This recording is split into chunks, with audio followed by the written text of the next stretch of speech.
The boat cut across the Hudson as oars struck the dark water in steady rhythm. Each pull matched against Hamilton's ragged breathing. Blood soaked the cloths pressed to his side, and the smell of iron mixed with river mist and tar.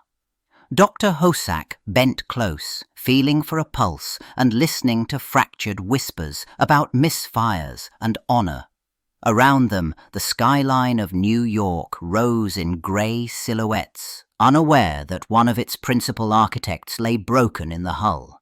Carried ashore, Hamilton passed familiar wharves he had once associated with customs duties, tariffs, and the lifeblood of federal revenue.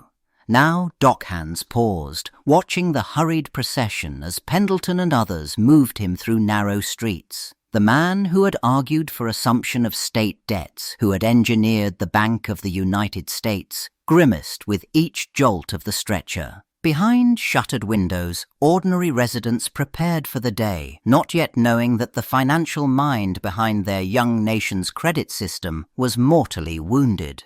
Inside the house where he was laid, hushed instructions passed from doctor to attendants as Eliza was sent for. Hamilton drifted in and out of consciousness, his thoughts circling unfinished plans, reports on manufactures, schemes for internal improvements, warnings about faction and foreign influence. Outside, news of the duel began to seep through taverns and coffeehouses. In the fragile republic he had helped design, the sudden silencing of his voice left a gap that could not be filled by those who remained.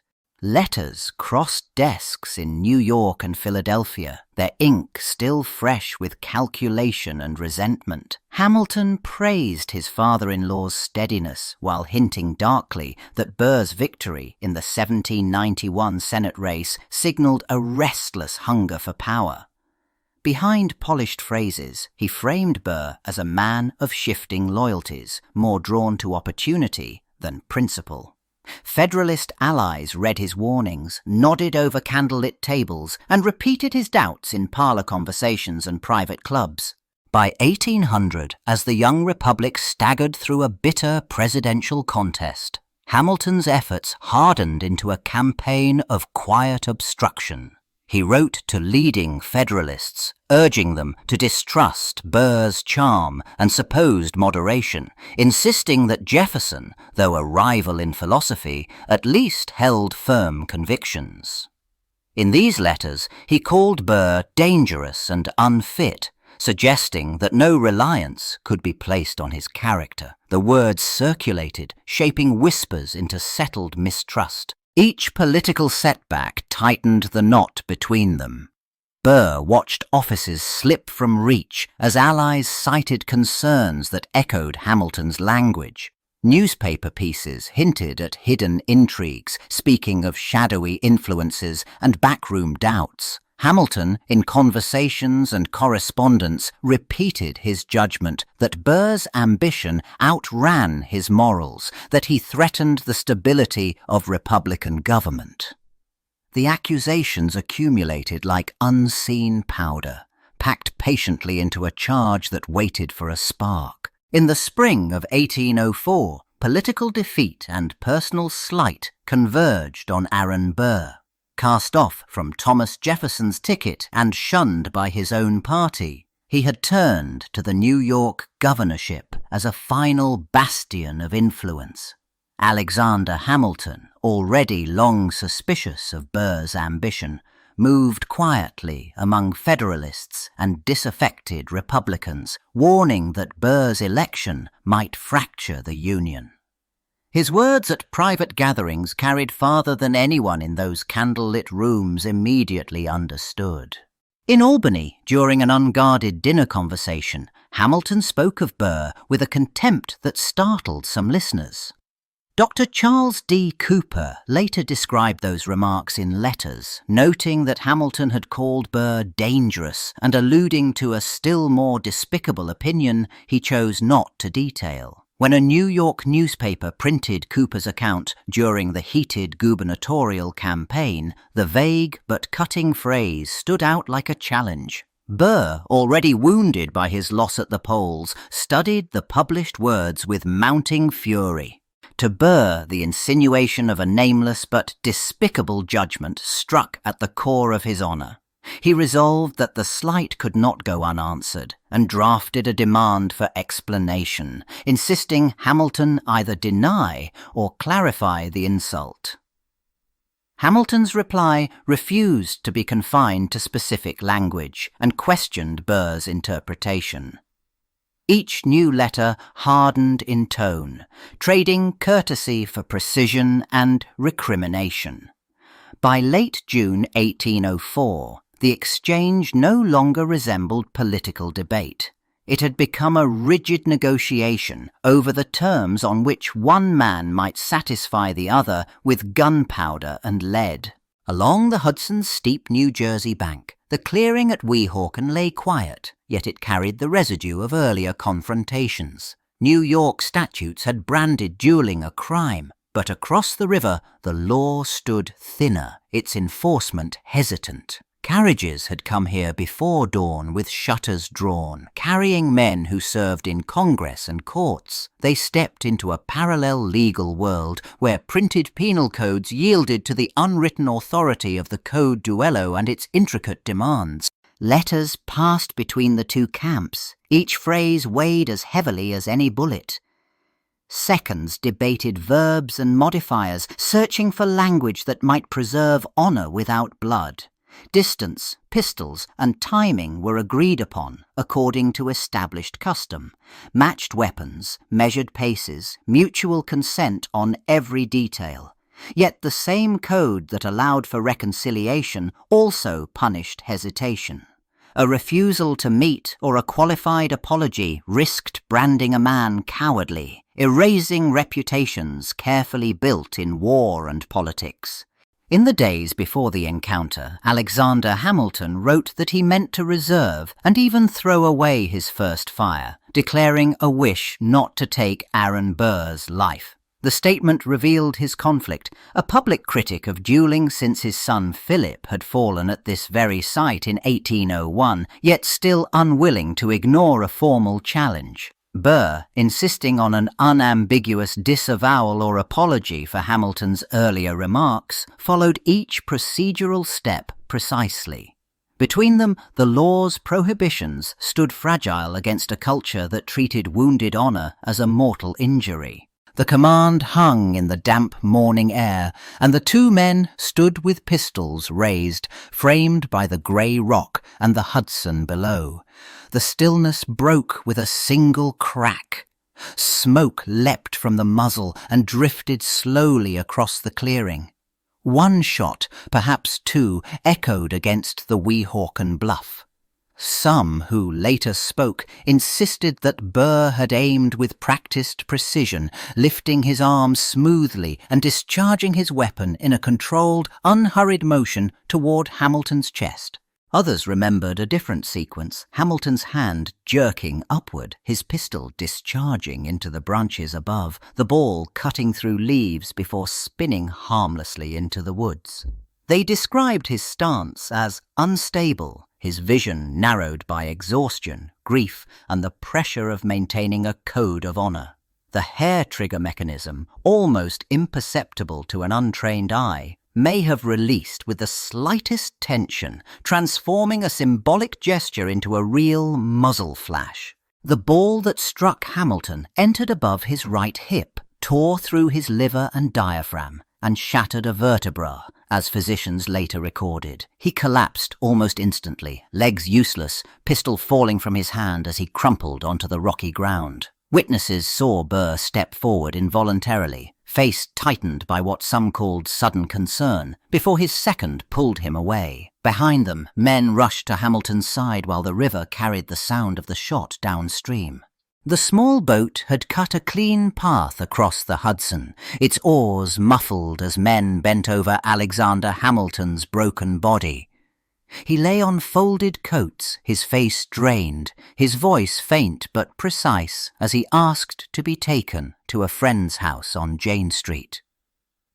Inside William Bayard Jr.'s home, servants hurried for linens and water, while Dr. David Hosack examined the wound, his practiced hands confirming what Hamilton's laboured breathing already declared. The damage was mortal. In the quiet room, Hamilton shifted in waves of agony, then steadied himself to speak. Episcopal Bishop Benjamin Moore sat beside the bed, listening as Hamilton described his faith, his remorse over the duel, and his intention never to have fired at Aaron Burr. Family and friends filled the doorway as Eliza entered with their 7 surviving children. Hamilton reached for their hands in turn, offering blessings, apologies, and practical instructions, asking for burial at Trinity Church, his voice thinning but deliberate. Outside, word of the shooting had spread along the wharves and markets, drawing Federalist leaders and labourers alike to Bayard's door. By July 12th, church bells tolled across New York as news of Hamilton's death passed from street corner to counting house. A black-draped procession moved slowly down Broadway, soldiers and officials marching beside grieving citizens toward Trinity Churchyard. Sermons, editorials, and private letters soon mourned him as a fallen guardian of Federalist ideals and a martyr to the fragile cause of national union. In the weeks after the Weehawken duel, Aaron Burr returned to Washington and took his seat beneath the Senate's great gilded eagle, as if nothing had changed. He called the chamber to order, recognized speakers, and ruled on motions while the impeachment trial of Supreme Court Justice Samuel Chase unfolded before him. Outside that room, Northern newspapers denounced him as a murderer. But inside, he maintained a precise, measured composure, his gavel strike steady, his voice controlled and impersonal. Beyond the Capitol, the law closed in. Grand juries in New York and New Jersey issued indictments for murder and for violating anti-dueling statutes, even as officials quietly signaled that no jury would likely sit in judgment on a vice president. In political circles, doors began to close. Thomas Jefferson withheld invitations and confidences. Party leaders avoided his company, and Federalists, who had once courted his support, now spoke of the duel as proof of a dangerous, ungoverned temperament. In print shops, caricaturists sharpened their inked lines against him. Pamphlets and broadsides gave Hamilton the posture of a fallen patriot and wrapped Burr in the imagery of treachery, sometimes drawing him with smoking pistol in hand, sometimes as a serpent coiled around the Republic. Yet Burr's allies insisted that he had met Hamilton under the established code of honour, that both men had chosen the field with clear understanding of the risks. In private conversations and carefully worded defences, they framed the encounter as a grimly accepted ritual, even as Burr's presence in any room now carried the weight of a single shot fired at Weehawken. In the months after the pistols fired at Weehawken, the Federalist Party moved without its strategist. Meetings that once revolved around Alexander Hamilton's plans now dissolved into quarrels over tactics and personalities. Local leaders argued about whether to oppose the Louisiana Purchase or how fiercely to resist Thomas Jefferson's embargo policies, but no single figure knotted these disputes into a coherent program. Federalist newspapers echoed the disarray, alternating between lofty constitutional arguments and bitter internal feuds. As Federalists splintered, Democratic Republicans entrenched their dominance under Jefferson and later James Madison. Congressional elections increasingly turned into contests between rival wings of the same broad coalition rather than true two-party struggles. Hamilton's old bastions in New England and New York no longer operated as a unified national opposition, but as scattered enclaves bargaining for influence. In state legislatures, former Hamiltonian allies either retired, drifted toward moderation, or accepted that effective power now flowed through Jeffersonian party networks. The memory of the duel itself radiated in another direction. In northern cities, ministers denounced the code of honour from crowded pulpits, citing Hamilton's death as proof that private vengeance corroded public liberty. Civic associations formed anti-dueling societies, distributing pamphlets that described Weehawken as a moral catastrophe, not a gentleman's affair. New York legislators tightened statutes, threatening duelists with loss of office and civil rights. Political rivals increasingly measured courage not by willingness to face pistols, but by skill in elections, newspapers, and legislative debate. After the smoke at Weehawken cleared, Aaron Burr moved through a political landscape that no longer accepted him. The vice presidency faded behind him, and former allies kept their distance. In salons and taverns, Hamilton's friends repeated the story of the duel until Burr's name became shorthand for reckless ambition. Shut out of federal power, he turned his gaze westward, where vague borders, restless settlers, and imperial rivalries promised new possibilities beyond the reach of eastern disdain. On the Ohio and Mississippi rivers, Burr met land speculators, ex-officers, and restless veterans who spoke easily of empire. He visited frontier settlements and Spanish borderlands, listening as rumors spread that he meant to carve a new dominion from Western territory. In conversations with General James Wilkinson, the U.S. Army's highest-ranking officer and a paid Spanish informant, he explored plans that mixed private fortune with national expansion. Every gathering of men and supplies now appeared to distant observers as the advance guard of a private rebellion. When letters and whispers reached President Thomas Jefferson, Burr's frontier schemes collided with a capital already primed to distrust him. Jefferson denounced him as a traitor, and federal officers hunted him across the South until he was seized and brought to Richmond. There, in 1807, Chief Justice John Marshall presided over a treason trial that demanded proof of an actual act of war. The evidence failed that test, and Burr was acquitted, yet Hamilton's death still hovered over every verdict of public opinion. In newspapers and private correspondence, many now assumed that the man who had fired at Hamilton in New Jersey had been fully capable of dismantling the Union, and this assumption completed his political destruction. In the decades after the pistols cracked at Weehawken, the ideas that had once divided Alexander Hamilton from his rivals steadily moved from controversy to convention. The National Bank, the assumption of state debts, and a strong treasury became cornerstones of a growing financial system. As railroads cut through forests and factories crowded riverbanks, policymakers reached again and again for Hamilton's arguments about credit, industry, and centralized authority, often echoing his phrases without naming their source.